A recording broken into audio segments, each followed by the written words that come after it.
Gravando? Boa tarde. Então, hoje, 24 de setembro de 2020, teremos a nossa aula live da disciplina Introdução à Epistemologia e Didática da Ciência, do Programa de Pós-Graduação em Ensino de Ciências em Educação Matemática. O tema de hoje é Obstáculos epistemológicos, e pedagógicos de bacharel. Teremos uma convidada especial que a professora Betina vai apresentar. Peço desculpa pelos meus passarinhos, gente. Até me desconcentrei aqui. Eles estão brigando. Boa tarde novamente, Betina. Com você.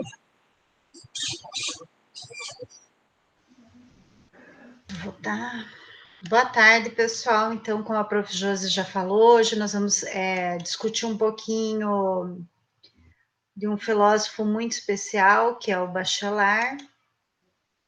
Um filósofo bastante complexo, né? Um filósofo que foi além do tempo dele, conseguiu pensar questões que naquele momento não se pensava, e que pensava a filosofia, né? Que a filosofia, ela não consegue explicar, uma única filosofia não consegue explicar toda a prática científica. Então, ele também não pretendia isso, né? Por meio da filosofia dele, explicar todas as práticas científicas, né? Porque ele, Patrícia depois vai falar melhor, mais específico, mas ele via, né, a prática científica como extremamente plural, né? E ele reconhecia também, então, o caráter incompleto, o caráter imperfeito da própria filosofia dele. E ele é bastante, né, a gente já estava comentando um pouco antes de vocês entrarem com a Patrícia, que ele é bastante desconhecido ainda na academia. Isso quem fala até um dos estudiosos dele no Brasil, Gustavo Bertocci, e desconhecido no sentido de que até mesmo para quem estuda ele, de tão complexo que ele é, porque ele acaba estudando tanto a parte de filosofia, mas também a parte de poesia, então ele tem duas faces, digamos assim, né? O Bachelard, ele consegue fazer um estudo em duas áreas bastante distintas. Então, eu penso que hoje a gente vai sair daqui, né, dessa aula, com muitos equívocos da obra de Bachelard, e com muitas questões, com muitas dúvidas, porque realmente ele é um filósofo extremamente complexo, não que os outros que nós estudamos não eram também, mas ele é bastante complexo. Então, a Patrícia depois vai apresentar a autora e o Bachelard. Eu vou apresentar a professora Patrícia, que está aqui conosco hoje, que é doutora em Educação Científica e Tecnológica pela Federal de Santa Catarina, mestre em Educação pela Universidade de Ponta Grossa e também licenciada em Ciências Biológicas aqui na UEPG. É professora lá do nosso Departamento de Biologia e também do Departamento de Educação. E eu esqueci, né, Patrícia, também é licenciada em Pedagogia, então ela tem 2 licenciaturas. E as pesquisas da Patrícia são relacionadas à ciência, tecnologia e sociedade na formação de professores. Patrícia, fico muito feliz com o aceite do teu convite de estar aqui conosco hoje. E passo a palavra, então, para você. Vou parar a minha apresentação.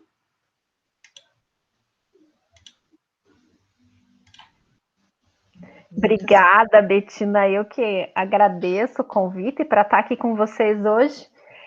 Assim, quando a Betina me convidou para falar do Bachelard, a princípio eu não utilizo o Bachelard nas minhas pesquisas, mas eu estudei o Bachelard quando eu fiz o doutorado, lá na UFES, que a gente tem essa parte epistemológica e de estudar essa filosofia da ciência, ela é bem aprofundada. Então, para mim, foi uma oportunidade de eu retomar esses estudos, né, em ler novamente o Bachelard, né, cada vez que a gente lê um autor, assim, que a gente já estudou um dia, a gente acaba conhecendo, né, agregando ainda mais um pouquinho. né? Até como diz o próprio artigo que vocês leram, a gente acaba se desiludindo, né, com os conhecimentos anteriores que a gente tinha, né, e trazendo conhecimentos novos a cada leitura que a gente faz, né? A gente se supera. Então, nessa aula de hoje, a gente vai conhecer as ideias, né, do filósofo do Gaston Bachelard. A gente vai debater sobre alguns conceitos de Bachelard que estão presentes no artigo, porque até como a Bettina já falou anteriormente, o pensamento de Bachelard é bem complexo, né? Então é impossível a gente contemplar, né, todas as ideias que ele apresenta, né? Então, até como trata a Alice Lopes no próprio texto, a gente vai estar longe de esgotar toda a obra epistemológica do Bachelard.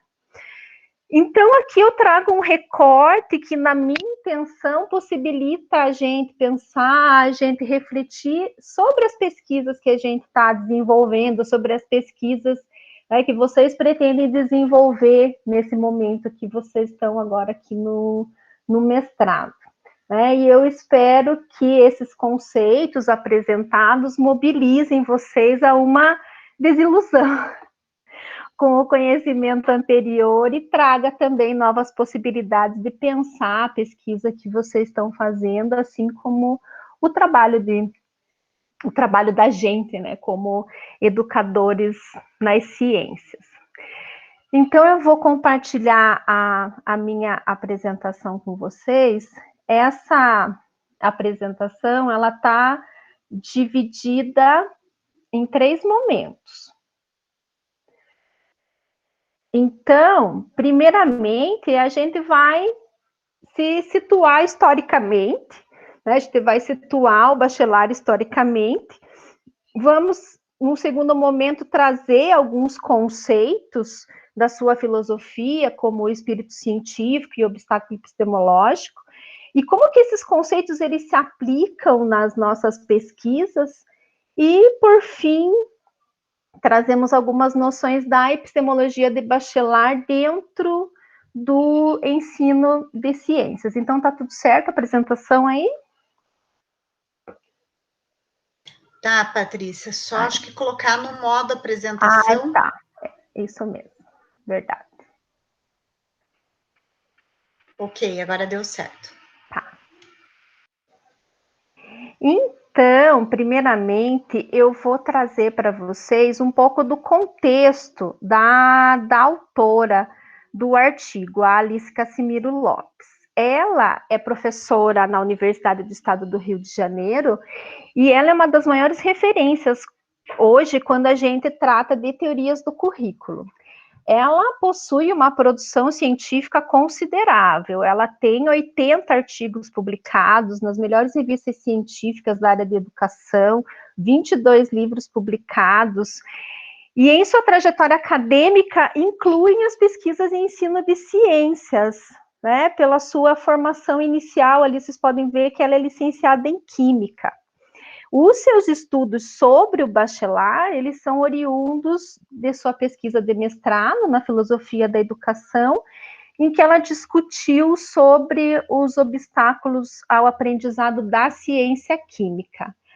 E já no seu doutorado, ela muda um pouco de campo, e aprofunda os seus conhecimentos na área do currículo. E para entender o Bachelard, também a gente precisa entrar, né, em seu contexto histórico, né? Então, para a gente compreender o pensamento de um filósofo, seja o Bachelard, seja qualquer outro que a gente vai falar, a gente precisa compreender, né, de que lugar, né, da onde que ele estava falando, né? Principalmente quando a gente fala de alguém tão múltiplo assim como o Bachelard. Então, o Bachelard é um filósofo francês, ele nasceu em 1884, na França, em Bar-sur-Aube, na região de Champagne, na França campesina, então era no interior da França. E morreu em 1962, na Paris cosmopolita e industrializada. Então, nesse sentido, a gente pode perceber que ele viveu, né, dois tempos importantes, né? Primeiramente, essa ruptura, né, entre o século XIX e o século XX, e também entre o campo e a cidade.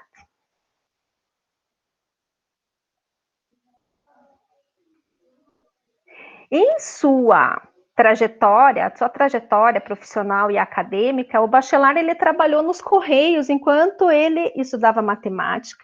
Ele pretendia se formar engenheiro, tá? Mas a Primeira Guerra Mundial cortou esse projeto dele e aí ele parte para a carreira de professor, né? Ensinando química e física lá na sua cidade natal, né? Aos 35 anos, ele inicia os estudos na filosofia, que também passa a lecionar, né? Em 1930, ele ingressa lá na Faculdade de Dijon, e de 1940 a 1954, ele leciona História e Filosofia da Ciência lá em Sorbonne, em Paris, né? O Bachelard, ele não é um filósofo fácil da gente entender, né? Vocês devem ter percebido no artigo, assim, é bem complexo, né? Acompanhar o raciocínio de seus conceitos, né? A abrangência, a complexidade da sua obra o fez alcançar diferentes campos do saber. Então, o Bachelard não é estudado somente no âmbito da ciência. O Bachelard é estudado na sociologia, o próprio Pierre Bourdieu usa muito dos seus conceitos para discutir a sociologia, né? Ele é estudado na história, na epistemologia, na arte, né? Nos estudos literários, nos estudos culturais. Então, didaticamente, né, o Bachelard é dividido em dois, né? No Bachelard diurno e no Bachelard noturno, porque além de filósofo, ele era poeta, né? Então, os analistas, né, quem estuda o Bachelard, ele divide a sua obra, que é relativa à epistemologia, à história da ciência, como diurna, e a sua outra faceta, a faceta de poeta, né, é denominada uma obra noturna, né? E essa trajetória paralela entre diurno e noturno acaba perpassando toda a sua obra. Então, o Bachelard escreve tanto filosofia quanto poesia ao longo de toda a sua vida, né, acadêmica, sua vida produtiva, né? Outra coisa interessante da gente perceber, até quando a gente olhou lá no começo, que época o Bachelard viveu, né? Essa ruptura, né? Dessa transição do século XIX para o século XX, né? E esse momento, é importante a gente perceber que ele é um momento importante na história da ciência, né? Esses 25 primeiros anos do século XX foi um momento bem importante para a gente pensar a história da ciência. Então, se a gente for pensar lá no início do século XX, final do século XIX, a gente tinha um contexto, né, que a intelectualidade francesa e a intelectualidade comum, de uma forma geral, né, ainda estava muito atrelada a uma filosofia positivista do Comte, né? Então, o que essa filosofia positivista prega, né? Qual que é a intencionalidade dela, né? Se constituir um sistema genérico de pesquisa, metódico, a partir da observação dos fatos, formulação de hipóteses, experimentação, e, por fim, o estabelecimento das leis, né? Vai considerar também as ciências sociais semelhantes às ciências da natureza, e aí tem a questão da neutralidade, né? Dentro da filosofia positivista, né? A ciência, todas as ciências são neutras, né? Não tendo juízo de valor de quem produz essa ciência. Então, isso é importante a gente entender que naquele contexto que o Bachelard começa a discutir, começa a pensar, a filosofia positivista era o que estava em voga, né?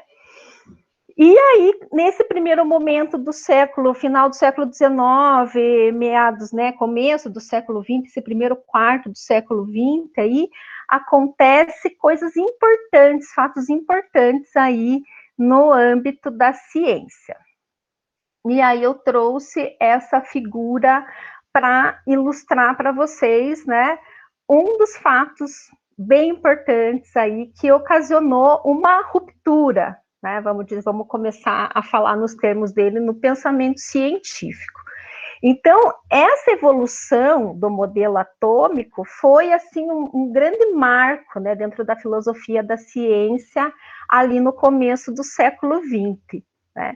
Então, se a gente reparar essa figura, né, pensando num primeiro modelo de estrutura da matéria, lá dos gregos, né, primeiramente eles achavam que a estrutura da matéria, né, era composta por 4 elementos: ar, terra, fogo, né, ar, terra, fogo e água, né? A partir, né, lá nos gregos também chegaram à conclusão, então, que existia uma partícula minúscula, mas ainda era uma dedução que eles tinham, né? Que existia uma partícula minúscula que formava a matéria, né? Aí, esse pensamento, vocês podem ver, né, de 625 lá antes de Cristo, somente lá em 1808, foi se pensar essa estrutura novamente, né?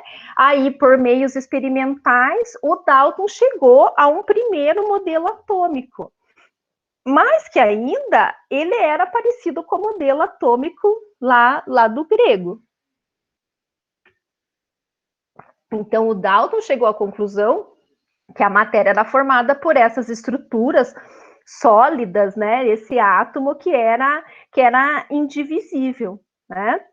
Então, ele, né, postulou essa lei, né, que a matéria é formada por átomos, que são partículas minúsculas, maciças, indivisíveis, e que todos os átomos seriam assim, né? A única diferença que eles teriam, pois as matérias têm composições diferentes, né, era a sua massa, né?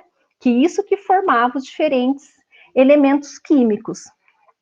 E aí, a gente vai perceber que existe também um grande espaço de tempo, né? E uma grande mudança na estrutura desse modelo atômico. Então, esse modelo atômico maciço, né, vigente ali até 1800, né, ali nos anos de 1800, lá no final, né, do século XIX, por meio já do uso de outros instrumentos, né, foi descoberto que esse modelo atômico não era maciço, que ele era formado por partículas. E aí também, a partir dessa figura, a gente pode reparar que em pouco espaço de tempo, né, de 1897 até 1923, o conhecimento sobre o átomo evoluiu, né, um monte, né? Então, em pouco tempo, pouquíssimo tempo em relação a esse tempo anterior que a gente tinha, né? Tudo com auxílio das tecnologias, né? Até a gente chegar nesse modelo atômico quântico, né? Que agora é vigente. Eu trouxe esse exemplo, mas paralelo a isso, a gente também tem mudanças conceituais importantes no mundo da física, né? Aquela mecânica clássica é deixada para trás, há uma ruptura com a mecânica clássica, e entra também a mecânica quântica como uma nova imagem do mundo, né?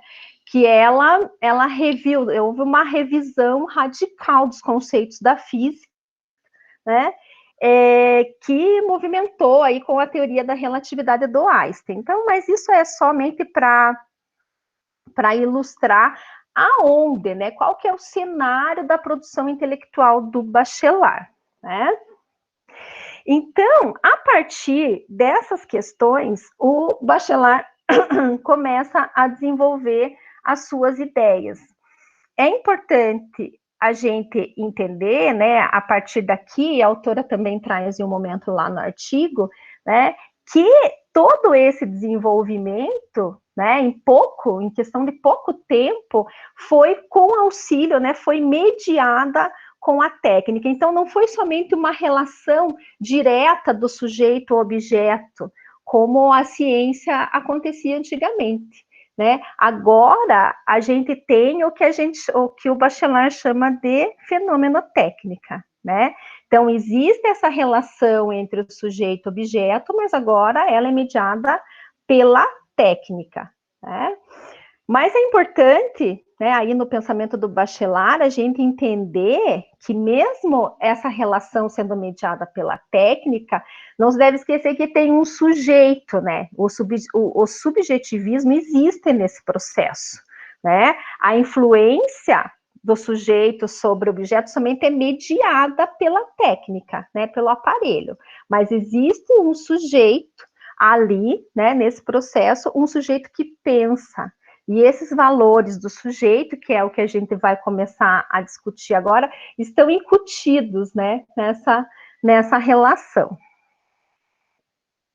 Então, é importante trazer essa questão para trazer, né, essa relação direta entre a ciência e a tecnologia, né, como dimensões que estão presentes aí na construção do conhecimento científico. E aí a gente traz a questão dessa filosofia da desilusão que a Alice Lopes traz no artigo dela. Então, o Bachelard vai dizer que na concretude, né, das práticas científicas, o conhecimento é reforma de uma ilusão, né? Então, o conhecimento que a gente tem, na verdade, é uma ilusão, porque a gente não conhece tudo, né? E a partir do momento que a gente passa a conhecer, né, a buscar o conhecimento, a gente se desilude, né? Acontece uma desilusão com esse conhecimento anterior que a gente tinha, né? Então, lá o Bachelard e o artigo também vai trazer essa questão, né? Então, a gente, né, nós somos a expressão não do nosso conhecimento imediato, das nossas habilidades, né? Mas do constante e descontínuo processo de retificação que o nosso espírito, né, que a nossa consciência, ela sofre no decorrer de nossa existência, né? Isso acontece todos os dias na nossa vida de estudante. Então, cada dia, a cada estudo, a cada leitura que a gente faz, a gente vai superando, né? A gente vai retificando, na linguagem do Bachelard, o nosso conhecimento. Porque ele vai dizer que o que a gente sabe, né, é fruto da desilusão, né, com aquilo que a gente achava que a gente sabia. Então, o que a gente se desilude, né, ilusão o nosso saber, esse processo de desilusão, né, que faz com que a gente busque esse conhecimento. A partir do momento que a gente conhece mais, a gente se desilude com o que a gente julgava saber. Então, o que somos é fruto também dessa desilusão com o que a gente julgava ser. Então, por isso, ele chama, essa filosofia chama uma filosofia da desilusão.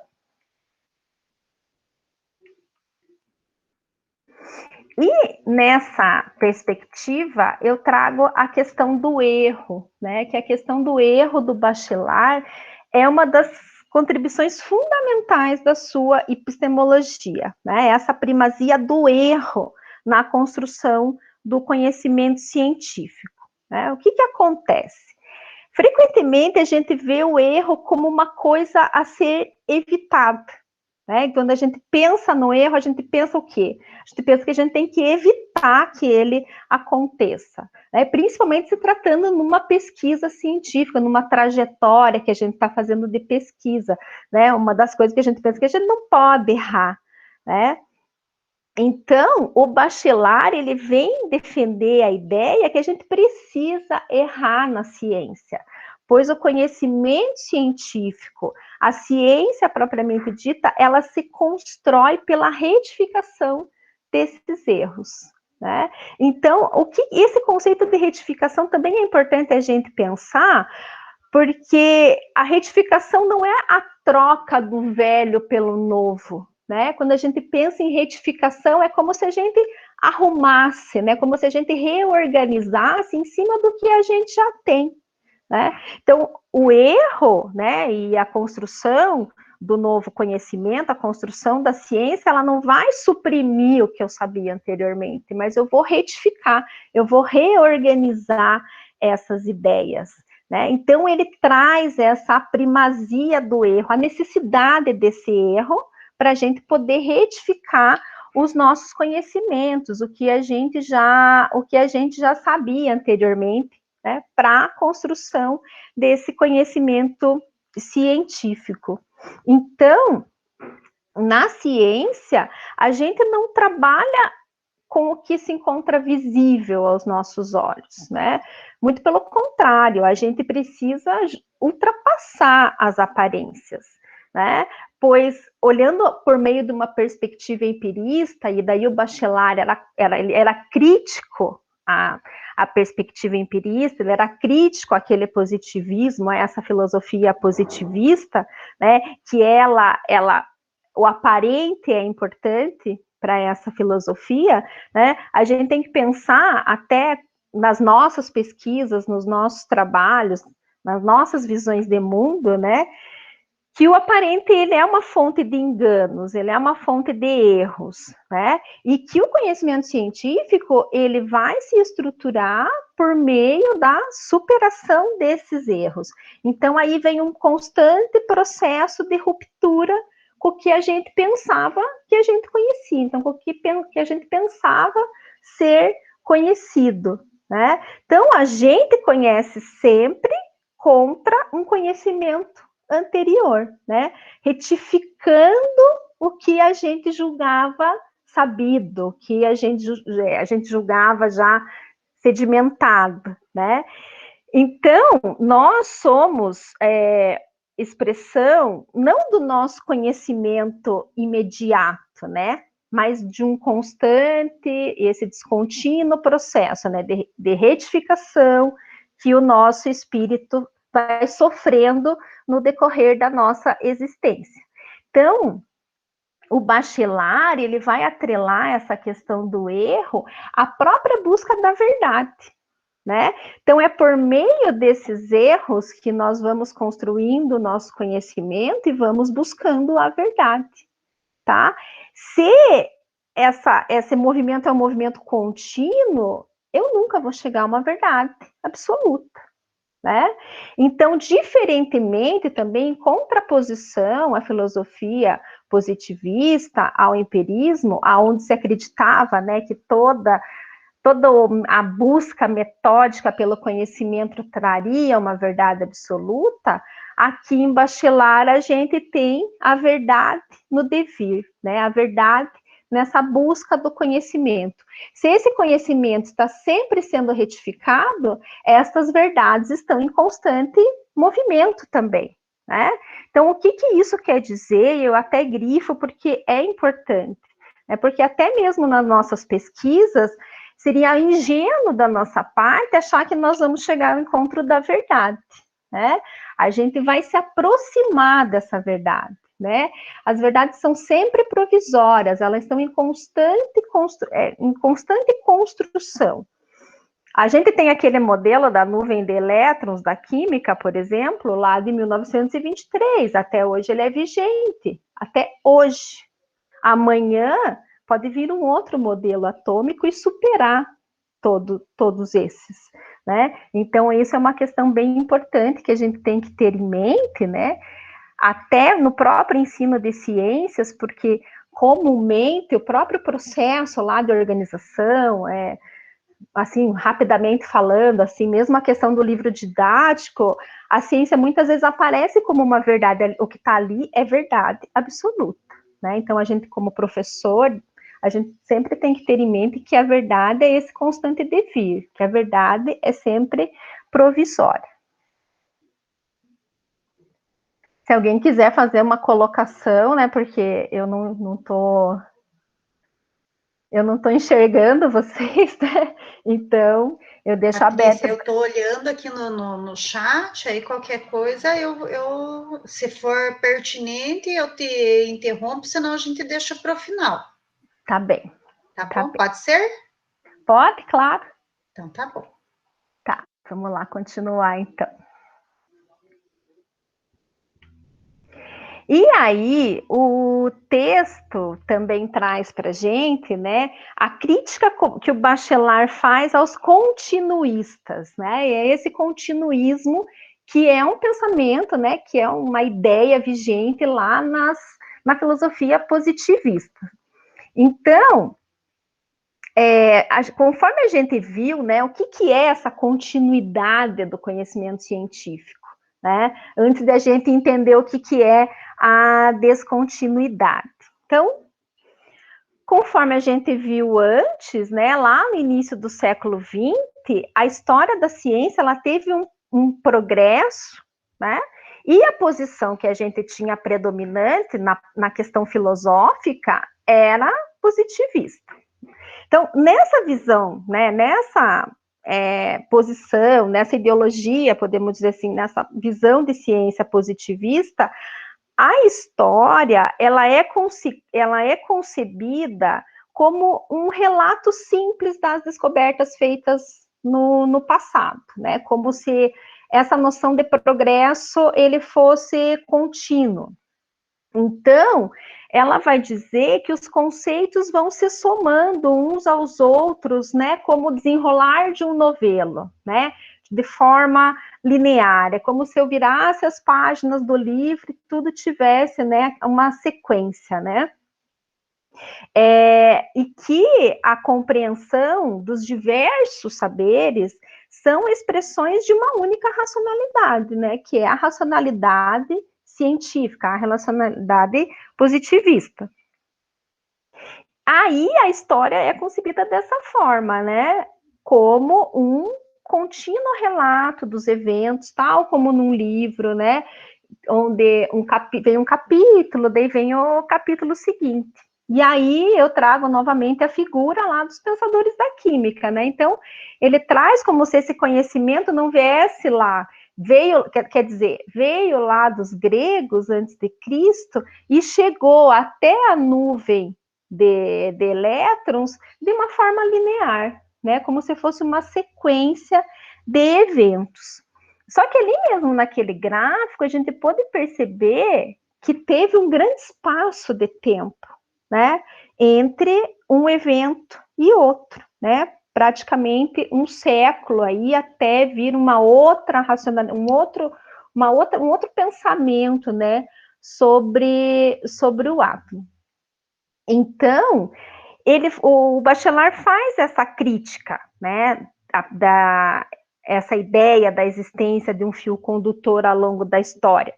Por quê? Porque essa perspectiva, ela não analisa o que está por trás, né, de todo esse contexto de construção do conhecimento científico. Então, quais visões de mundo estavam inseridas ali? Então, se a gente for pensar, né, na estrutura do átomo dos gregos, até a estrutura, a primeira estrutura do átomo já no século XIX. Então, se a gente for pensar por que, né, por que essa demora de tempo, né? Se a gente for pensar o que se passou na história durante esse tempo, né? 10 séculos de Idade Média, então teve uma obstrução até do conhecimento, mas dentro dessa perspectiva positivista, é como se os gregos fossem lá para o século XIX de forma linear, né? Então, essa visão de mundo positivista, ela não enxerga o que está por trás, né? Ela interpreta a cultura, né, vigente como algo homogêneo, né? Então, essa história que é cumulativamente contada, né? Eles insistem em ver o acontecimento do passado como uma preparação do presente. E aí, se a gente for pensar nessa lentidão que houve, né, eles vão dizer que quanto maior a lentidão, né, os continuistas vão dizer que quanto maior essa lentidão, mais ficam mascaradas, então, as rupturas que houve no conhecimento. E aí, o Bachelard vem com a noção, né, fazendo a crítica, né, da descontinuidade, né? Então, e a descontinuidade tem a ver com a recorrência histórica, né? Com essa noção de recorrência histórica, né, o historiador, ele não vai vir do passado para analisar o que está acontecendo aqui no presente, né? Ele diz que o historiador deve partir do presente para avaliar o passado, né? Mas não no sentido de enxergar o passado como essa preparação para o presente, como a gente já questionou. e sim a gente partir do presente, tá? Para questionar os valores do passado e suas interpretações. Então, a gente compreender a ciência como um ato histórico, né, numa perspectiva histórica, é a gente perceber, né, que isso se processa sempre de uma forma descontínua, isso na visão do Bachelard. Então, ele vai dizer, né, e a gente observa, né, principalmente quando a gente olha essa questão do modelo atômico, que não houve uma continuidade, né, houve sim uma ruptura com o modelo anterior. Não se abandonou, mas sem abandonar o modelo anterior. Né? Assim como aconteceu na física, né? A relatividade trouxe outra racionalidade para a física, né? Agora uma física quântica. Mas se a gente for pensar, o que se ensina na escola hoje? Física clássica, né? Ensina mecânica clássica. Então, houve uma ruptura, mas não houve um abandono, né, desse conhecimento. Mas é importante, né, nesse contexto aqui do Bachelard, a gente perceber que não houve uma continuidade, houve uma ruptura, outra racionalidade agora pensando, né? Então, quando a gente pensa lá no novo modelo atômico, mesmo na física quântica, a gente pode perceber que houve uma reforma epistêmica, uma nova forma de se olhar o objeto, que antes era muito pautada ainda nas questões ligadas à matemática, né, e ao que eu podia observar. Né? Se a gente for analisar o quântico, nós não podemos fazer uma análise por meio da nossa sensibilidade do que é quântico. Né? Então, essa reforma, né, esse novo pensamento, ofereceram para o Bachelard, né, propiciar nesse cenário onde ele desenvolve as suas ideias, a consciência que o conhecimento científico ele vai ocorrer por meio de rupturas epistemológicas. E aí, eu quero que vocês me digam, né, o que são esses objetos, né, para a gente pensar essa ruptura epistemológica de forma simples, de uma forma didática, né? O que são esses objetos aqui para nós? Né? O que a gente tem aí nessa imagem? Então, a gente tem ali, né, na nossa visão, olhando agora ali, temos, deixa eu ver se vocês estão falando ali no chat, um copo de água, uma frigideira e um remédio, conforme a Jéssica disse. Né? Então, é isso que a gente tem, né? A Ellen também considera a mesma coisa. Então, nós temos um copo de água, uma frigideira e um remédio, né? Isso para nós aqui. Se a gente for pensar como que o cientista olha essas coisas, né? Como que o cientista, né? Como que o químico, vamos dizer assim, né? Nessa química, né? Que o Bachelard é tão afeto. E já que a gente está falando de um modelo atômico, já estamos falando mais da química. Então, como que é o olhar do cientista em relação a esses objetos, né? Ele olha o copo de água, mas ele enxerga também a estrutura da molécula da água, né? A composição química da aspirina, né? E aquela frigideira, se a gente for olhar mais, se a gente for além da aparência dela, a gente vai ver que ela é uma frigideira de teflon, né? E o teflon é uma substância química que tem toda uma estrutura molecular, né?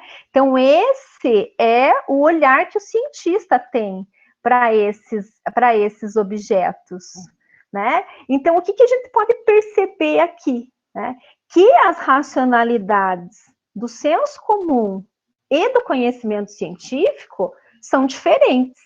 Então, a maneira que o senso comum olha o copo de água é diferente de como o cientista olha esse mesmo copo de água na perspectiva do Bachelard.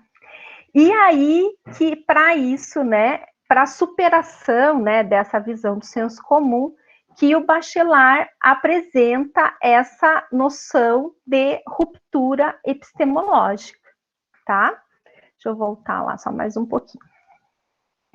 Então, o Bachelard vai dizer, né, que essa ruptura epistemológica, ela contraria, né, o senso comum, né, e o conhecimento científico, tá? Por quê? O real científico é diferente. Se a gente for olhar aqui, né, esse é o real científico. É completamente diferente do real dado, né, do real percebido, né? O conhecimento comum, ele compartilha desse real dado, desse empirismo, né, dessa experiência que a gente tem, né, primeira com esses objetos. E com a análise, né, de como que o cientista olha isso, a gente pode ver, né, que é contraditório aquela visão do senso comum com a visão, né, vinda do conhecimento científico. E aí que o Bachelard vai dizer que para acontecer essa ruptura entre o conhecimento do senso comum e para um conhecimento científico, eu tenho que instaurar, né, no meu ser, um novo espírito científico, né? E o que ele vai dizer? Que esse... Meu Deus, minha cachorra. Escutaram, né? Aqui é assim, é zoológico, né? A Josi com passarinho, você com cachorro. Não, e sabe o que é? A Meg tá dormindo, daí ela late, assim, porque ela tá, acho que, sonhando, tá? Eu levo o maior susto. Mas fique tranquila, é assim, né? Quando a gente entra dentro da casa dos outros, acontece de tudo, né? E eu me assustei, até porque eu tava tão concentrada aqui que me assustei com o latido dela, enfim. Então, o Bachelard, ele vai falar, né, que para a gente fazer essa ruptura com o senso comum, a gente tem que incorporar, então, esse novo espírito científico, né? Então, onde a gente vai fazer, né, uma distinção, a gente vai conseguir, né, separar, entre aspas, né, o universo, superar, não separar, superar esse universo em que se localizam as opiniões, os pré-conceitos que a gente tem das coisas, o senso comum, ao universo da ciência. E como que a gente vai superar, né, essa visão do senso comum, né? Para ele, a gente vai superar esse senso comum a partir do racionalismo, né? A partir da nossa razão. Então, é por isso que ele é contrário a esse empirismo, né? A essa experiência primeira que a gente tem com o objeto, as visões que essa experiência primeira traz, né? Porque a hora que a gente lê ali, né, e avalia que tem um copo, uma frigideira e uma aspirina, a gente nem refletiu sobre isso, né? Essa foi a impressão primeira que a gente teve. Então, o novo espírito científico ele não se satisfaz com essas aproximações primeiras com o objeto, né? E para a gente entender melhor o objeto, para a gente entrar dentro do objeto e perceber realmente como ele é, a gente tem que usar a nossa razão. Então, o vetor epistemológico para a gente ter esse conhecimento, para a gente adquirir esse conhecimento, esse novo espírito científico, ele segue um percurso que vai do racional, da nossa mente, para uma análise do real. Então, a gente tem o primado da razão, né, sobre a realidade. Né? Então, isso a gente supera o empirismo, a gente supera essa visão, né, que é somente a partir das sensações, das nossas experiências primeiras, pela nossa razão. E o Bachelard, ele vai dizer que para se formar, né, a formação desse espírito científico passa, segundo o Bachelard, por 3 estados. Então, primeiramente, no estado concreto, o espírito apropria-se das primeiras imagens, né? Assim como a gente fez ali com a água, com a frigideira e com a aspirina, e gera as suas concepções iniciais, né? Se a gente resolve, né, investigar a fundo, né, contextualizar aqueles objetos, vamos assim dizer, a gente já passa para um outro estado, né, que segundo ele é um estado concreto abstrato, né, onde o espírito, a consciência, né, mesmo apegada àquelas experiências primeiras, a visão primeira, inicia um processo de generalização, né, ao acrescentar esquemas científicos, ao buscar conhecer melhor, então, aqueles objetos. Aí, né, um terceiro estado é o estado abstrato, onde o espírito, né, na linguagem dele, mas esse espírito quer dizer a consciência, já busca, já consegue problematizar essas experiências e gerar conhecimentos a partir de seus questionamentos, né? Por exemplo, né, aonde que está aquele copo de água, né? Então, a partir do momento que eu entendo, é um copo de água, foi a experiência primeira que eu tive, né? Então, essa água é composta por H2O, beleza, né? Evoluí, né? Retifiquei meu conhecimento sobre aquele copo d'água. Mas aí eu posso problematizar aquele copo d'água, né? Perguntando aonde ele está, né? E dependendo aonde ele está, distintas análises podem ser feitas, né? Mas Bachelard, ele vai questionar, né? Ele vai trazer mais uma questão do que impede, né? O sujeito, o que impede a formação desse espírito científico pelo sujeito. E aí que o Bachelard vai trazer a noção para a gente de obstáculos epistemológicos, né? Então, o Bachelard vai dizer que o que impede a formação, né, do espírito científico são obstáculos, né? São atos, né, do sujeito que impedem ele ir para frente, que vão ser estagnasse o sujeito, né, nesse processo de evolução, nesse processo de apropriação do conhecimento, né? Pro Bachelard, aquilo que a gente crê que sabe acaba ofuscando o que a gente deveria saber, né? Então, a gente pode dizer que os obstáculos podem ser compreendidos como resíduos de conceitos anteriores. E esses resíduos de conhecimentos anteriores, eles acabam impedindo a construção de novos conceitos, tá?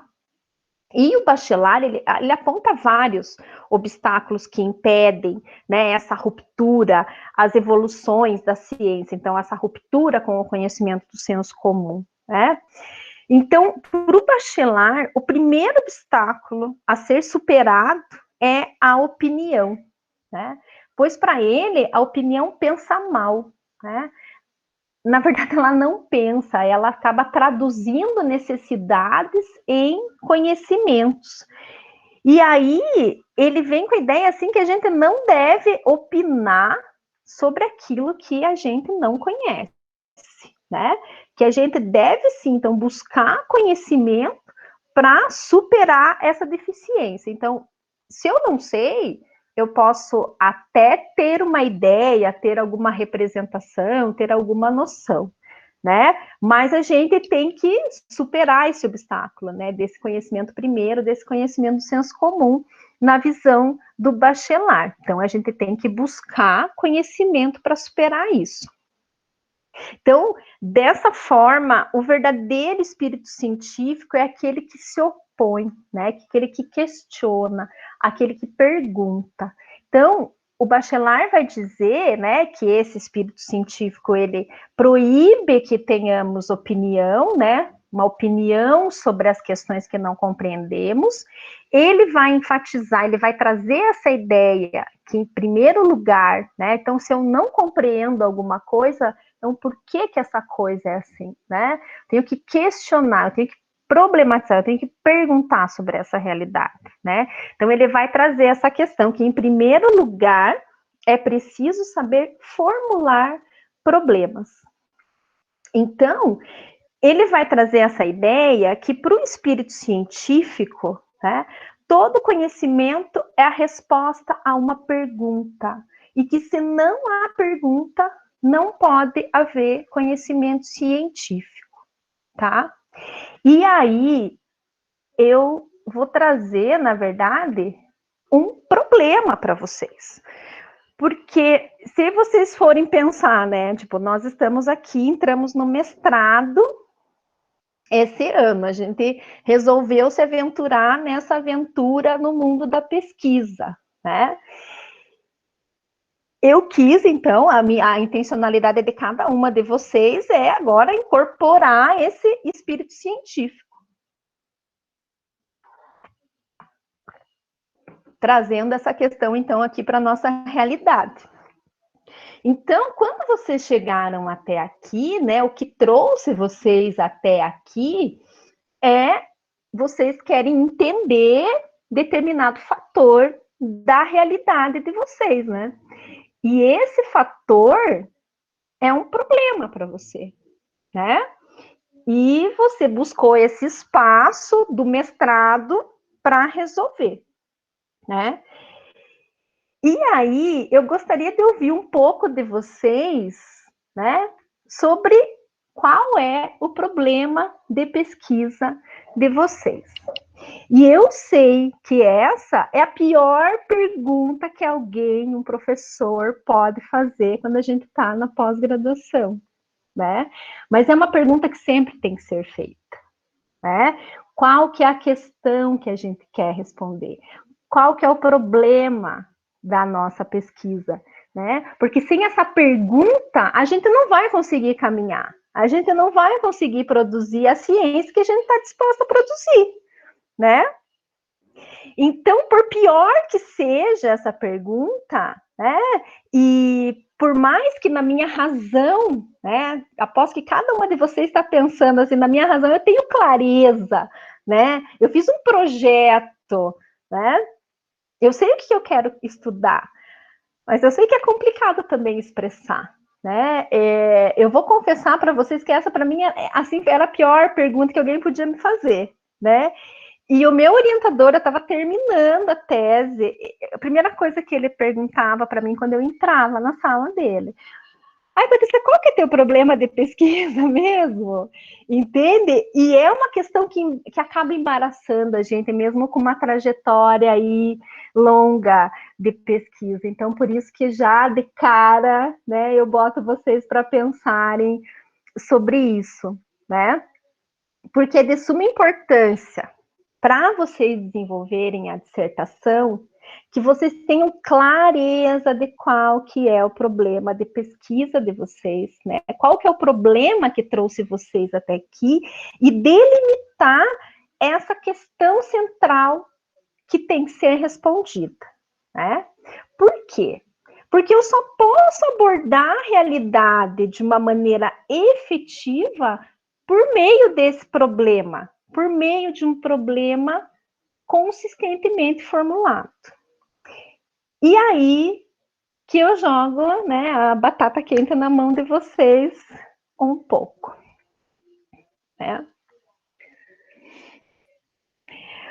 O Bachelard, ele não apresenta um conceito fechado de problema, sabe, Felícia? Então, o Bachelard, ele traz a questão do problema como meio de se chegar ao conhecimento, como passo para a busca do conhecimento científico, né? Então, o que é um problema, né? O que é um problema para mim, é tipo, vamos se tratar da pesquisa, né? Depende da realidade da onde cada um está inserido, né? Se você está aqui hoje, é porque você detectou algo, né? Na realidade onde você está inserida, que você quer entender melhor, né? Isso é um problema para você, né? O que a gente pode dizer é que um problema é uma coisa que dá para resolver, né? Que se a gente Talvez a gente não consiga encontrar, né, como eu já disse, a gente não vai encontrar a verdade, a gente não tem a resposta pronta, mas a gente vai se aproximar, né? Nosso objetivo é se aproximar, né, a essa verdade, né? Então, o caminho da ciência requer essa pergunta, né? Então, não tem como você analisar uma realidade se essa realidade não te perturba, se você não quer saber mais sobre ela. Então, não existe, ele não traz, né, pelo menos nas leituras que eu fiz até aqui, ele não traz um conceito de problema, né? E sim que o problema é um passo para a gente desenvolver, para a gente fazer ciência, tá? Você está pesquisando o problema. Que legal. Isso, é o conceito de problema. É uma parte da minha pesquisa, tanto na área de exatas quanto na área de humanas. E daí eu estava pesquisando agora, semana passada, os conceitos de problema filosófico. E um dos autores citados foi o Bachelard. Só que foi só um trechinho. E daí eu aproveitei, agora eles estavam falando do problema, de pesquisa, então eu pensei, né, eu vou aproveitar e perguntar se ele tem um conceito formado sobre o problema. Mas deu bem para entender. Aí eu sugiro para você, não sei se você já leu, tem um artigo do professor Demetrio Delizaikov que se chama Problemas e Problematizações. Né? Já li. Então, e ele traz nesse artigo a questão do problema, né, na física, né, na formação do problema, na constituição desse problema, né, no processo de ensino de física. Esse artigo é ótimo, é uma base bem interessante, né, bem importante para você trazer, né, esse conceito de problema. Verdade. Mas obrigada, deu bem para entender o que ele entende por problematizar. Sim. Deixa eu ver o que tem, se vocês colocaram alguma coisa aqui no chat.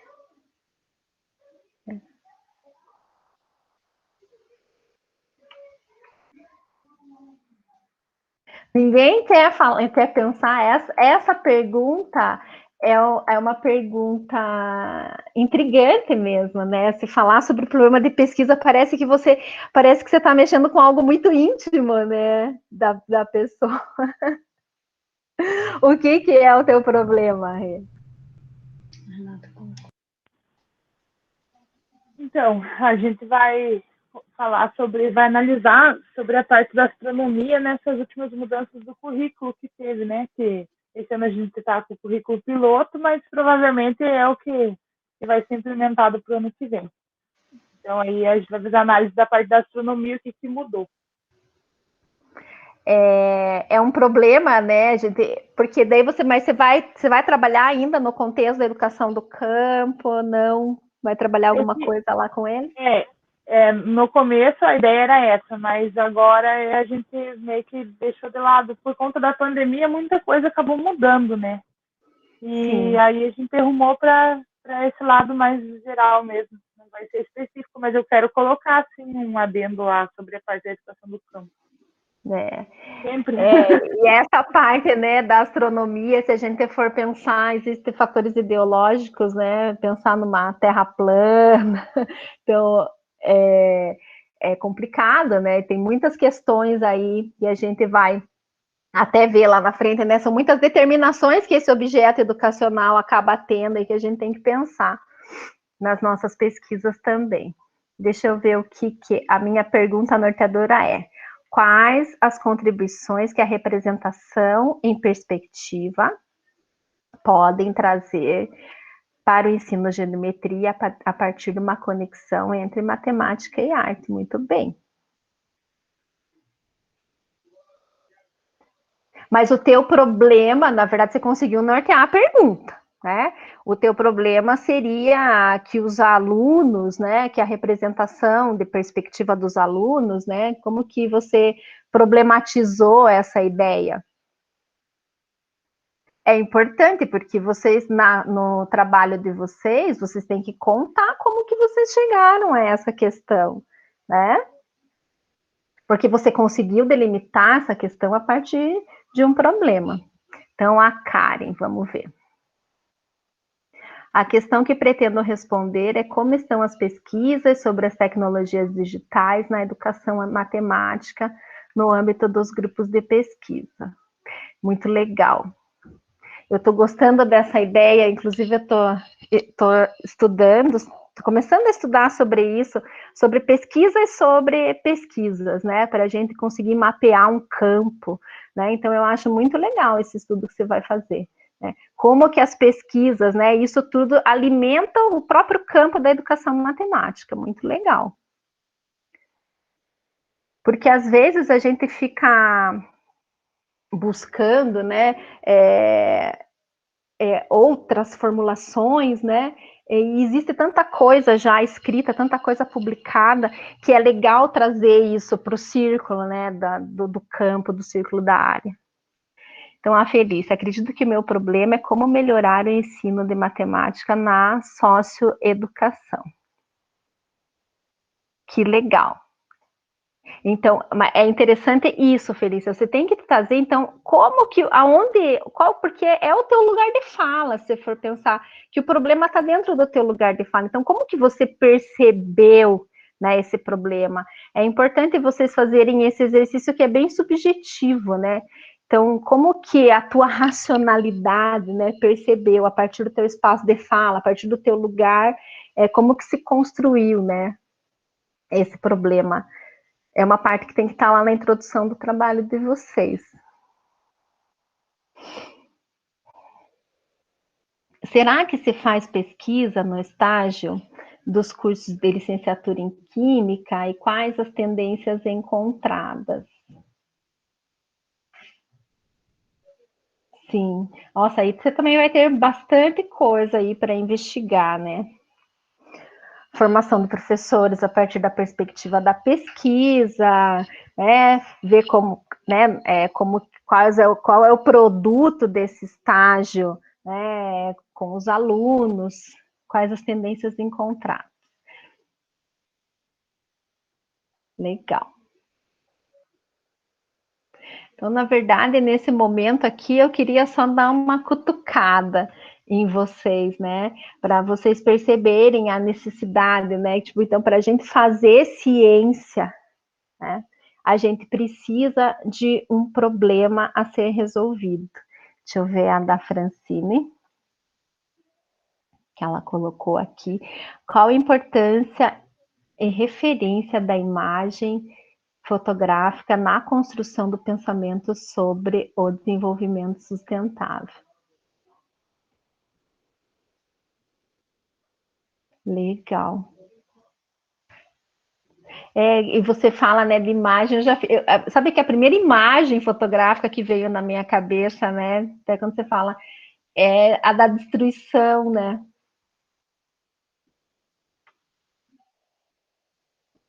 Olha, professoras de epistemologia, copiem e colhem as questões. Quais são as contribuições da metacognição e das habilidades? Pulei aqui. Pulou a da Chayane. Oi, Vitina? Você pulou a da Chayane, eu acho. Tá. Você leu a da Ellen.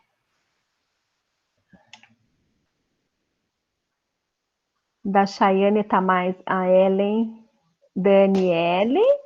A Ellen, Chayane. Tá. É que daí eu mexi, foi lá para cima. Quais as contribuições da metacognição e das habilidades socioemocionais?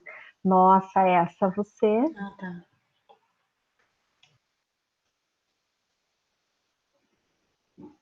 Meu Deus, o socioemocional dos alunos está muito... Tá capenga de judiação. Muito interessante, Anne. A Chayane, meu problema envolve uma pesquisa documental. Como está o estado da arte sobre a alfabetização científica? Aí, Chayane, eu até bisbilhotando aqui os problemas, né?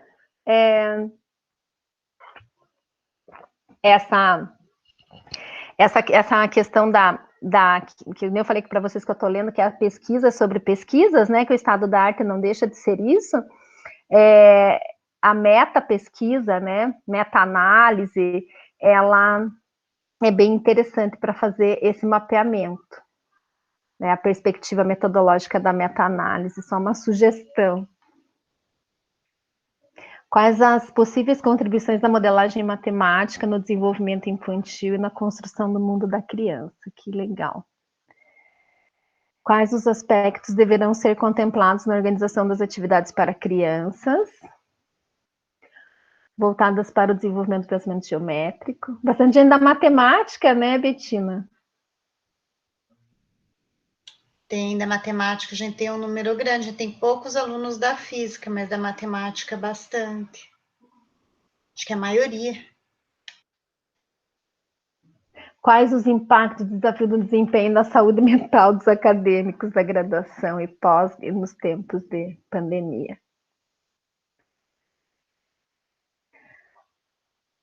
Nossa, no trabalho do docente, dos professores do Paraná, esses estão, olha, como aplicação de uma unidade didática, desculpa, pode contribuir para a formação docente inicial de biologia em relação aos aspectos teóricos, práticos e metodológicos da avaliação.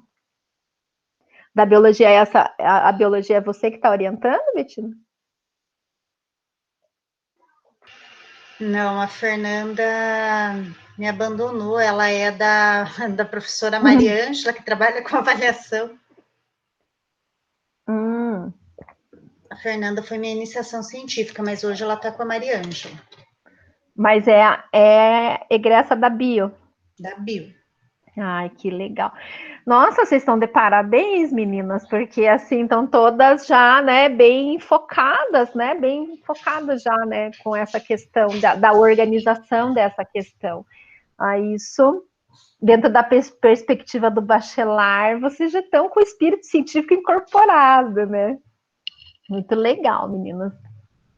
E é importante, acho, pensar também nesse sentido,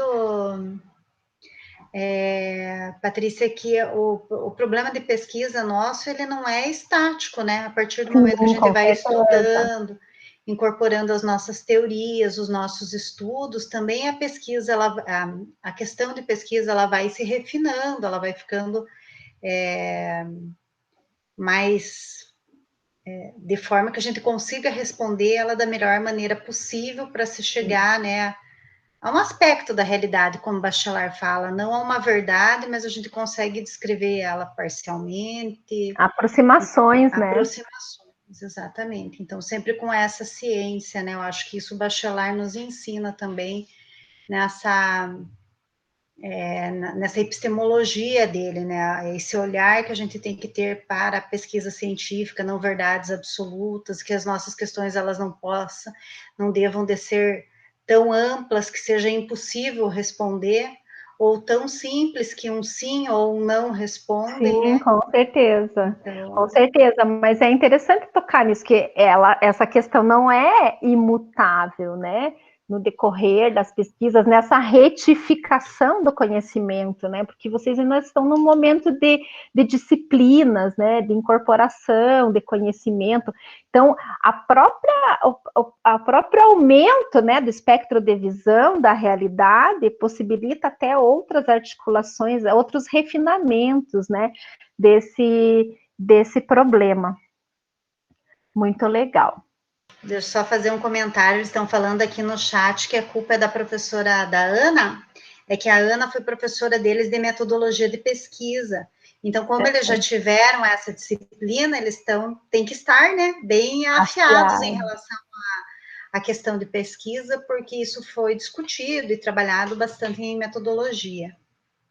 Não, e isso é legal, porque só vai ajudar, na verdade, só vai ajudar, né? Não facilitar, né? Mas só vai ajudar esse processo, porque você tem um norte, né?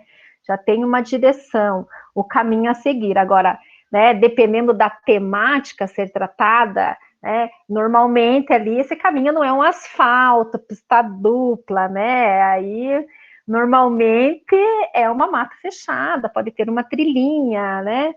Mas que agora vocês vão ter que correr atrás, né, das perspectivas teóricas que sustentem, né, as hipóteses de vocês, essas perguntas.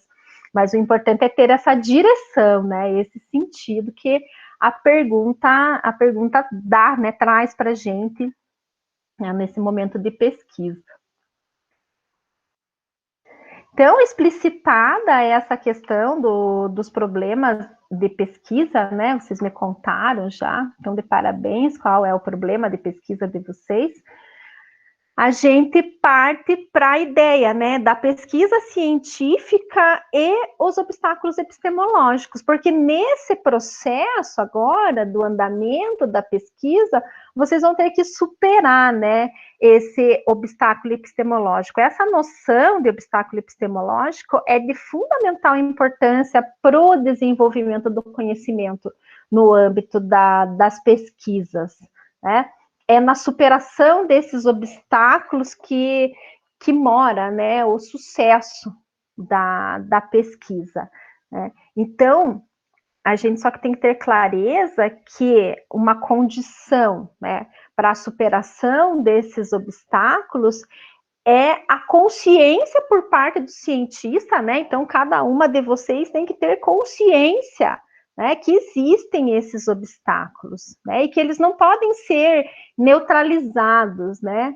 E se eles não forem neutralizados, né, esses obstáculos, eles podem comprometer o processo da pesquisa, por mais que vocês tenham essa pergunta, né, essa questão tão bem delimitada, né? Então, a consciência desses obstáculos que vocês vão ter é muito importante, né? Porque se não tiver consciência desses obstáculos, né, então pode se comprometer aí todo o processo da pesquisa, desde os fundamentos da pesquisa até os próprios resultados, né? Então, o Bachelard, ele traz vários obstáculos, né? Quando ele escreve lá a formação do espírito científico, ele traz alguns obstáculos, né? Mas como eu foquei aqui para a gente falar na questão da pesquisa científica e trazer para mais perto da gente, né, a filosofia do Bachelard, eu vou me deter em 2 obstáculos aí que a gente tem que superar e estar atenta nesse momento da pesquisa, né? Que eu penso que esses obstáculos são constantes, né, nas pesquisas, principalmente em se tratando aí das pesquisas nas ciências humanas, que é o âmbito de pesquisa que a gente trabalha, né? Que é, primeiramente, o obstáculo da realidade, né, propriamente dita, e os obstáculos do senso comum, né? Porque o Bachelard vai dizer lá que diante do real, aquilo que cremos, né? Já foi falado isso lá atrás. Saber com clareza ofusca, às vezes, o que a gente deveria saber, né? Então, esse primeiro obstáculo, a realidade, ele está inscrito nessa crítica que a gente já falou aí durante a aula anteriormente a respeito do empirismo, né? Dessa experiência primeira, desse olhar primeiro. Então, o pesquisador, quando ele olha seu objeto de estudo, né, principalmente quando esse objeto de estudo ele faz parte do universo social dele, como é a educação, né, como é o ensino, né, ele pode incorrer um perigo aí de se deixar levar justamente pelo que é visível, pelo que está aparente, e dando a esse aparente um estatuto de verdade, né, que ele não tem, a priori ele não tem, né? E é nesse sentido que, diante do real, aquilo que a gente crê saber com clareza, porque se a gente for pensar, né, que a gente está imersa já nesse universo social aí da educação, porque viemos de uma licenciatura, ou porque já estamos na sala de aula como professores, né, então a gente, como se a gente já conhecesse esse mundo, como se não tivesse mais nada para conhecer, nós já conhecemos essa realidade, né? Então, isso pode ofuscar o que realmente a gente deve saber de verdade sobre essa realidade, né? Então, o segundo obstáculo, esse obstáculo do senso comum, é semelhante ao primeiro, né? Ele se relaciona com a dificuldade que o cientista, né, que o pesquisador e no nosso caso, né, nós somos pesquisadores sociais, nós estamos aí, nas nossas pesquisas, conforme eu já disse, estão no âmbito das ciências humanas. Então, como ele se relaciona diretamente com a gente, ele não é um objeto separado da nossa realidade, né? Então, a gente separar o nosso conhecimento comum, as nossas opiniões, os nossos preconceitos, as avaliações que a gente tem, né, que são, né, os valores que a gente possui, que são relacionados à nossa própria condição material de existência, né? A gente tem dificuldade de separar isso do conhecimento teórico, do conhecimento científico, né, que deve estar comprometido, então, na busca, na aproximação por essa verdade. Claro que eu não estou falando aqui os valores, os nossos valores, todos esses problemas de pesquisa, esses objetivos, esses olhares que vocês têm, também estão incutidos os seus valores, né, as opiniões, as avaliações que cada uma tem, né? Só que agora é momento de aprimorar, né? É avançar, é retificar. Então não é uma visão positivista, não existe sujeito por trás desse problema, existe, nós estamos junto com esse problema, né? Os nossos valores estão presentes, nós temos uma intencionalidade de pesquisa, só que a gente tem que ter clareza, né, e isso se junta lá com o obstáculo da realidade, de tentar, né, construir esse conhecimento com base na ciência, né, com base em conceitos, não em preconceitos que a gente tem, né, e isso, né, tem a ver com a construção do objeto científico, né. Então, o que pensamos, né, o objeto da nossa pesquisa, ele não é dado pela natureza, ele é construído pela gente, né? Cada uma de vocês está construindo o seu objeto de pesquisa por meio da sua racionalidade, né? E esse racionalismo, né? Esse momento, né? Que daí a gente tem que separar, né? O que eu conheço sobre isso, sobre agora o que eu conheço pautado nas teorias, pautado na ciência, né? Então, esse racionalismo que eu preciso ter, né, é usar a minha razão, né, me abastecer das teorias, né, ele proclama, né, essa necessidade de uma aproximação mediata, né, que a partir, né, por meio dessas teorias, né, que eu estou estudando, dos autores que eu estou lendo, para chegar, né, para resolver esse problema, para resolver essa questão que eu estou disposta a responder. E essa mediação da razão com as teorias, né, que tem que levar o pesquisador, a nós, pesquisadores, a chegar o mais próximo possível da totalidade do nosso objeto, né, sem entender essa totalidade como um todo, né, eu tenho que saber tudo sobre esse objeto, não, mas a gente tem que fazer todas as relações possíveis que a realidade, né, tem aí com esse, e traz para esse objeto, né? Então, esse primeiro olhar, né, que é um olhar imediato, ele satisfaz os meus sentidos, né? O racionalismo, ele propõe um segundo olhar, né? A partir do momento que eu me abasteço com essas teorias, né, eu retifico essa experiência primeiro, né?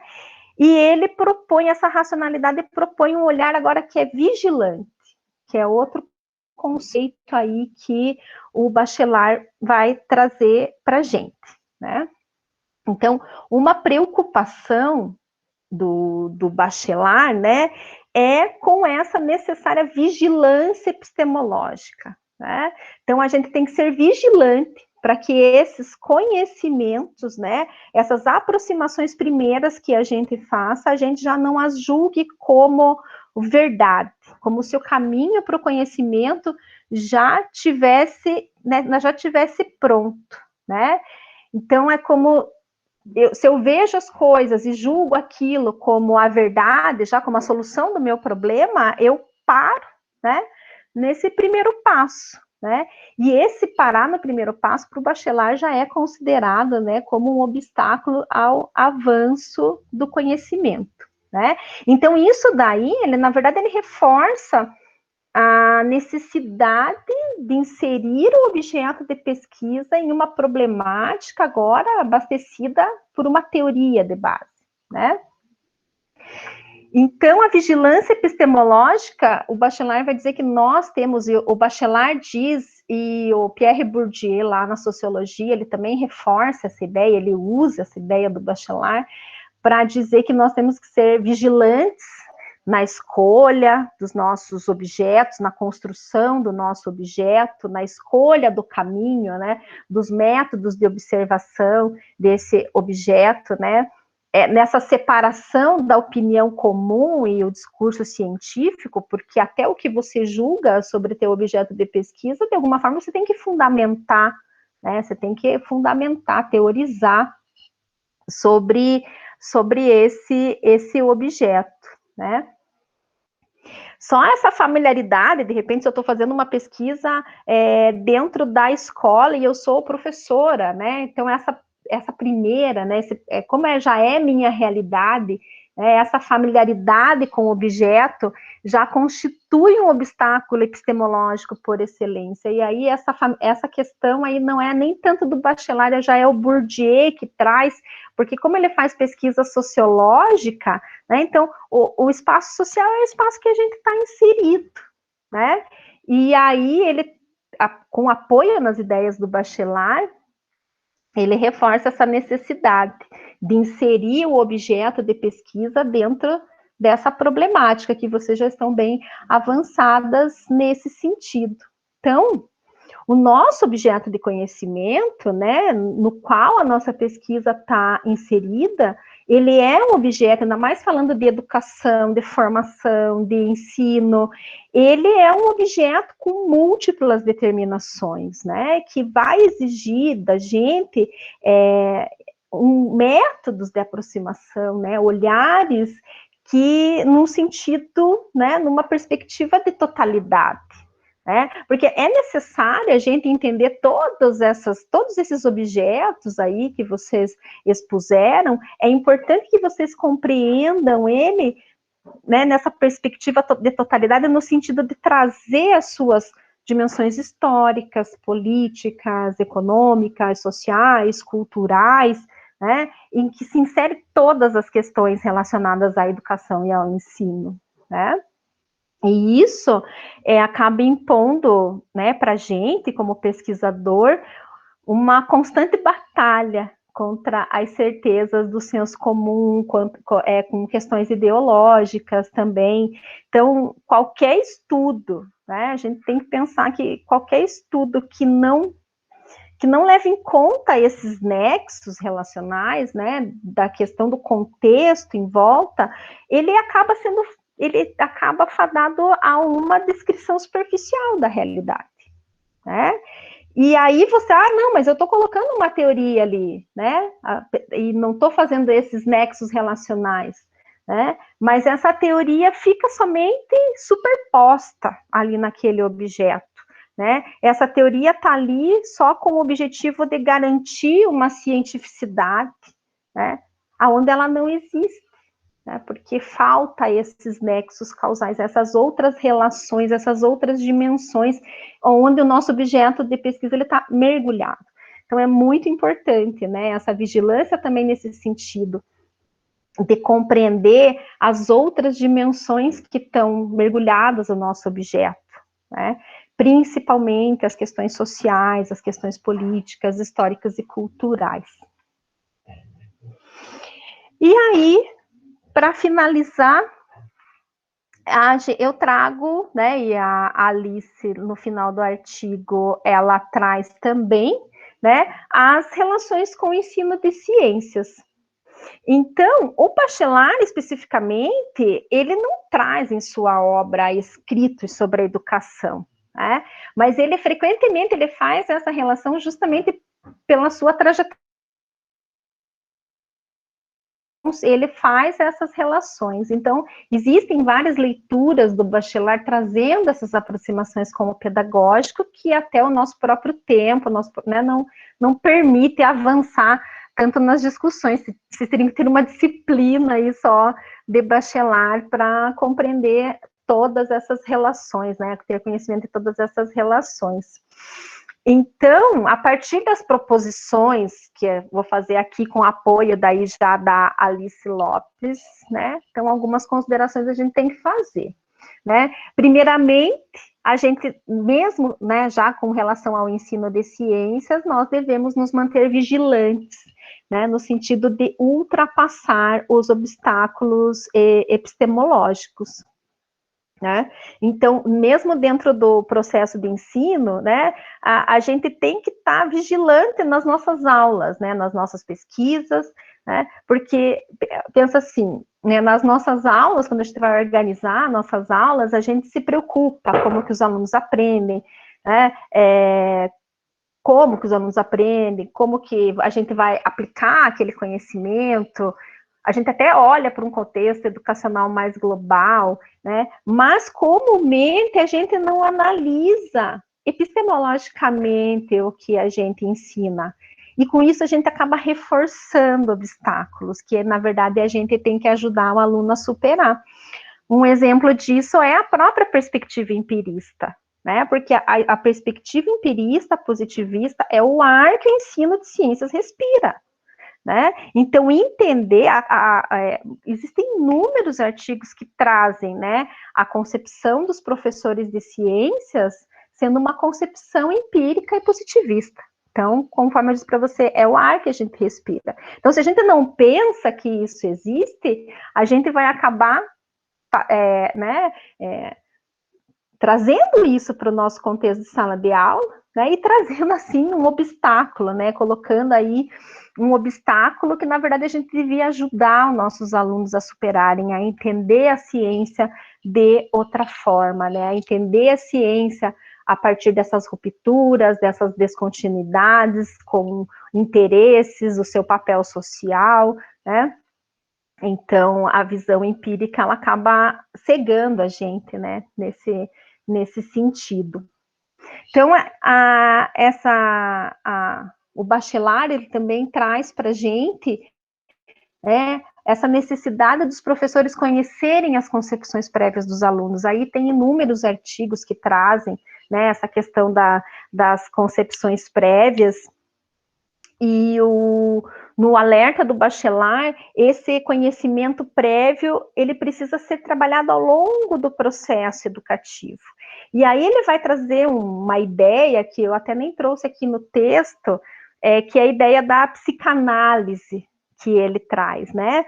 E o que é essa psicanálise para o Bachelard? É problematizar esse conhecimento já trazido pelos alunos, né? Então, essa psicanálise do Bachelard, ela não tem nada a ver com a psicanálise do Freud, por exemplo. Ele faz essa psicanálise como se a gente fosse entrar, né? A gente fosse problematizar, entender esse conhecimento já construído pelo aluno. Então, o professor tem que conhecer essas concepções, para que ele ajude o aluno a entender as contradições que existem entre essas concepções e o conhecimento escolar, entre os conceitos que ele está aprendendo, né?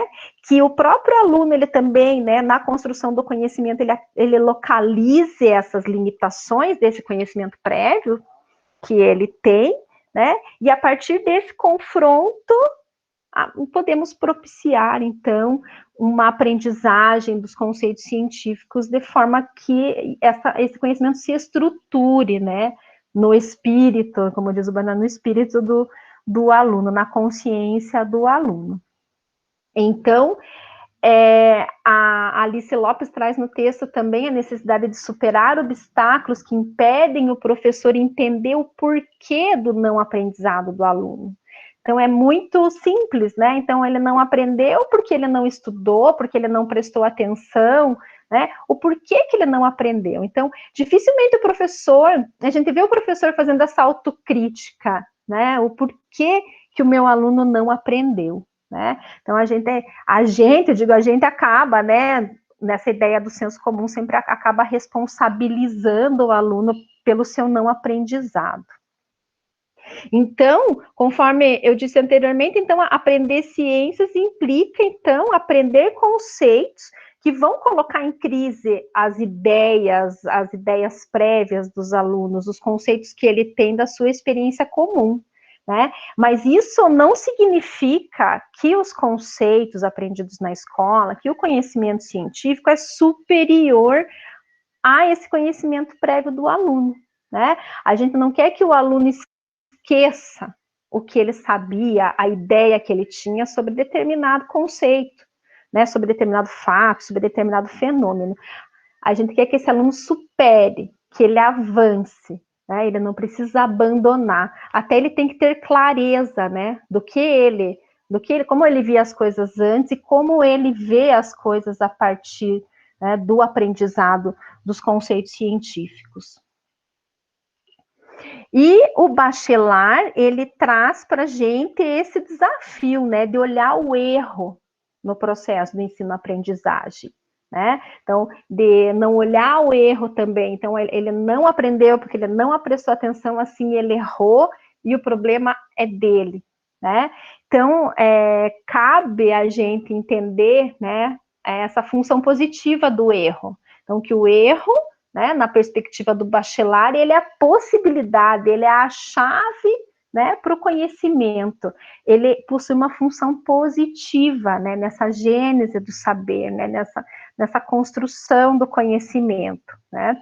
Então, nesse sentido, a Alice Lopes traz, né, que cabe a gente procurar pensar sobre a necessidade dos estudantes errarem no processo de ensino-aprendizagem, para a partir desse erro, né, eles retificarem, né, esse erro e terem acesso ao conhecimento, né. Então, outra questão que é trazida no texto, né, para a gente finalizar aqui, que o erro deveria, então, deixar de ser encarado como o oposto do conhecimento verdadeiro, né. É a gente ter clareza dessa noção do erro como constitutivo, como base do processo de construção do conhecimento.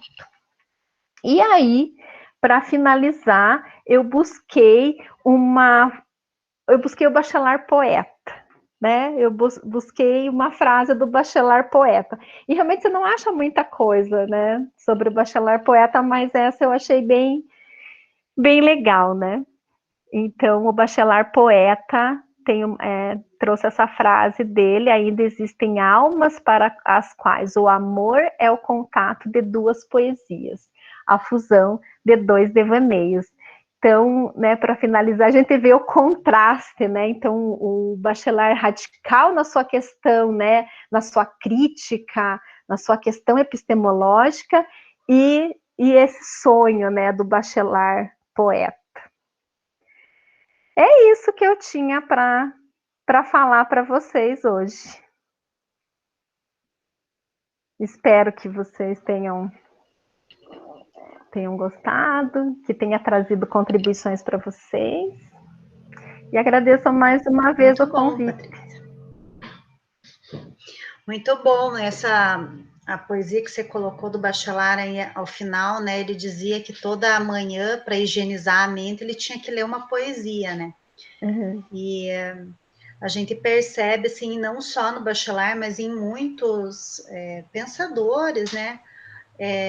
Que geralmente eles pensam em outras áreas de conhecimento para que eles consigam ampliar suas visões do que numa só, né?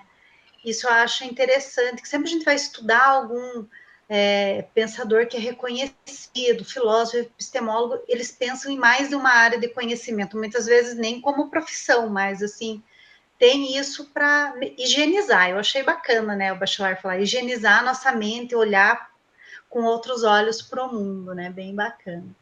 E assim, só para... eu coloquei ali para o pessoal o artigo do Gil Pérez, que você deve de conhecer também, né, que fala dessas imagens deformadas, que você cita, né, uma imagem ingênua, empírica, positivista, de gene isolado. Então, isso é muito recorrente entre nós docentes.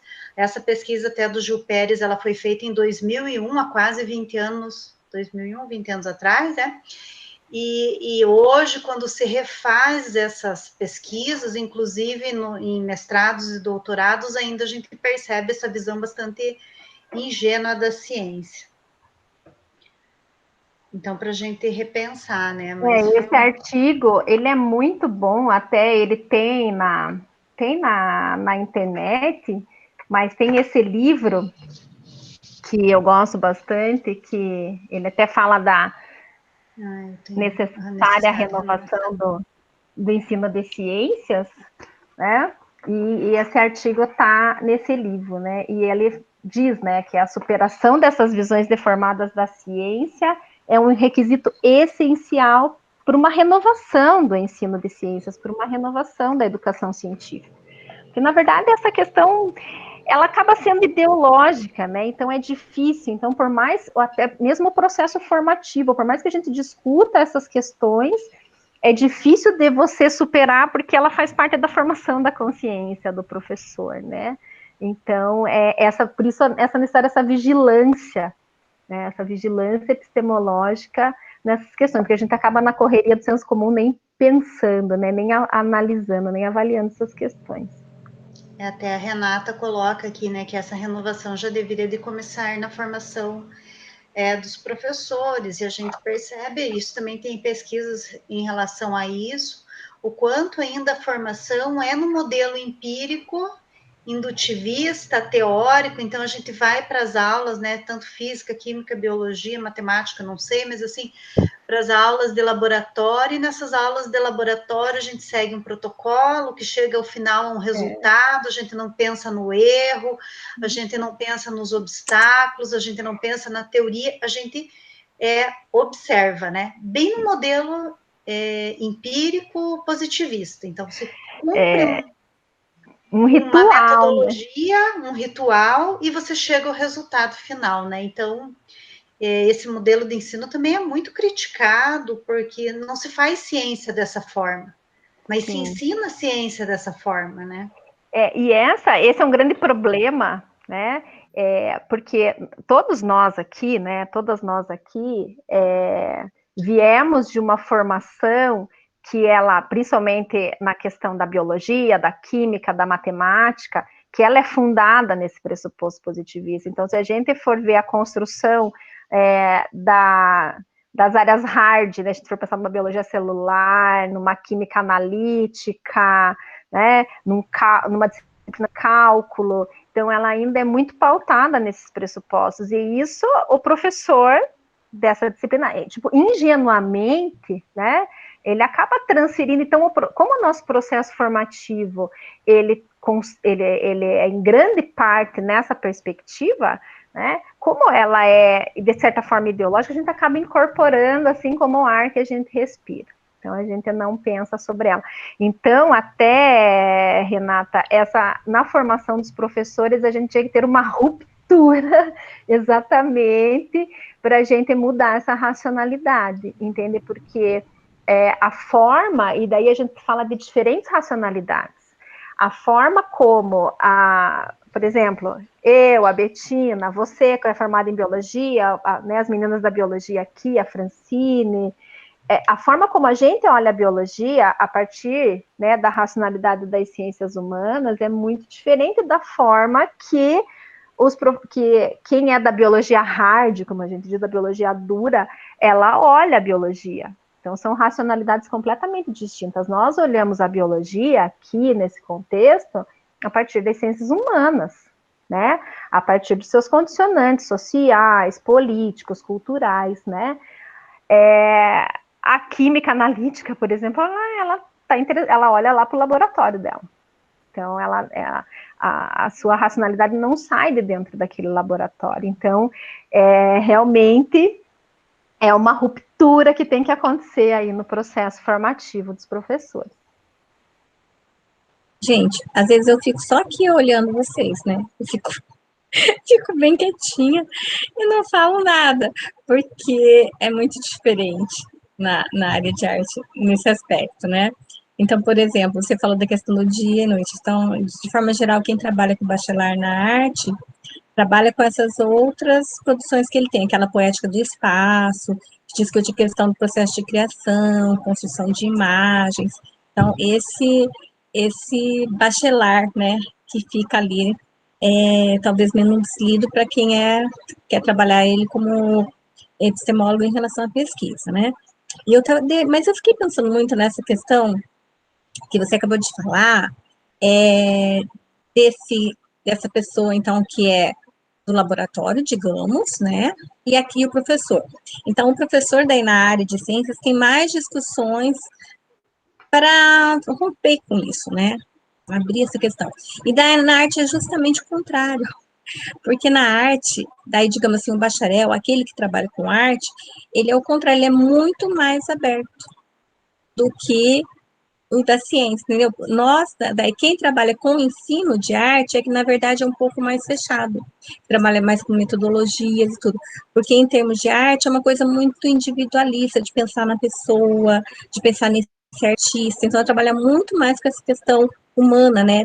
Não é uma coisa assim de uma metodologia, uma coisa do seu laboratório, digamos assim.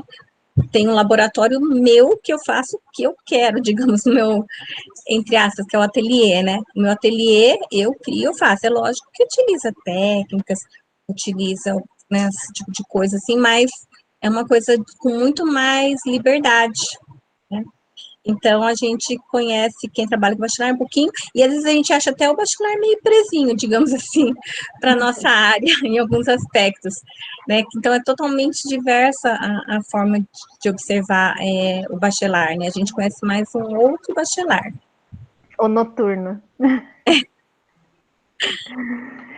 Mas assim, é outra, a arte, né? A música, a poesia, né?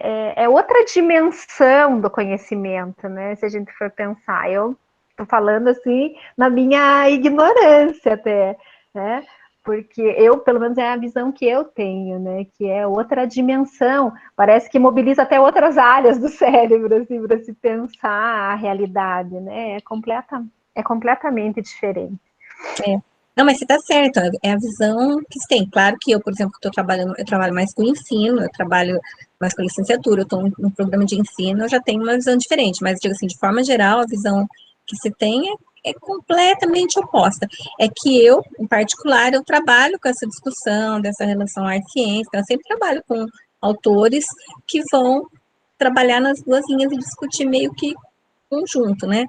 E tem epistemólogos que trabalham com isso. É por isso que eu falei, quando eu já não poderia trazer algumas pessoas que estudam, trabalham muito bacharel, mas, por exemplo, para a nossa aula hoje, né? Por conta disso, que elas iam apresentar um outro bacharel. O bacharel da noite. É engraçado, né? Porque a gente faz essa acepção, né? Parece que o bacharel da noite é mais feliz que o bacharel do dia.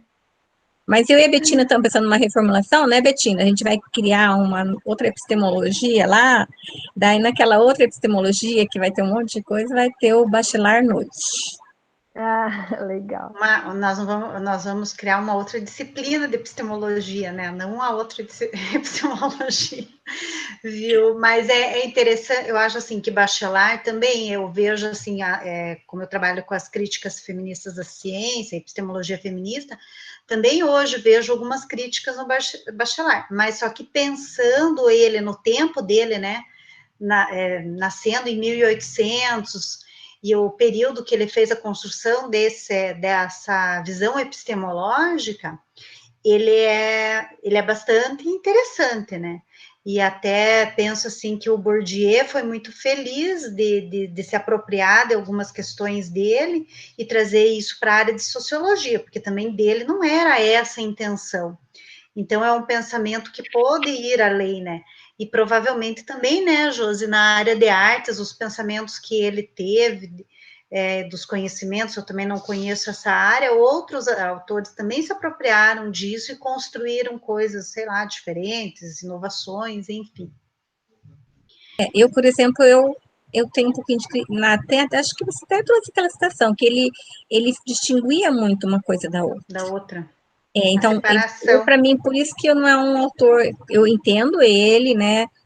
Como a Bettina falou, eu respeito, mas eu não consigo, para mim não serve trabalhar com ele, porque ele fazia muito essa distinção, e eu sempre trabalho com autores que fazem a aproximação. Então, para mim, é mais interessante outros autores do que o Bachelard.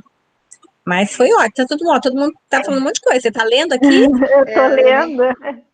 Não, mas é interessante. É claro que a gente falou aqui do Bachelard, mas claro que tem as críticas, né? Sim. Porque, e realmente. Para todos, né? Não tem para um todo mundo. epistemólogo que está livre disso. Aliás, eu acho que ninguém que produz conhecimento está livre de críticas, né?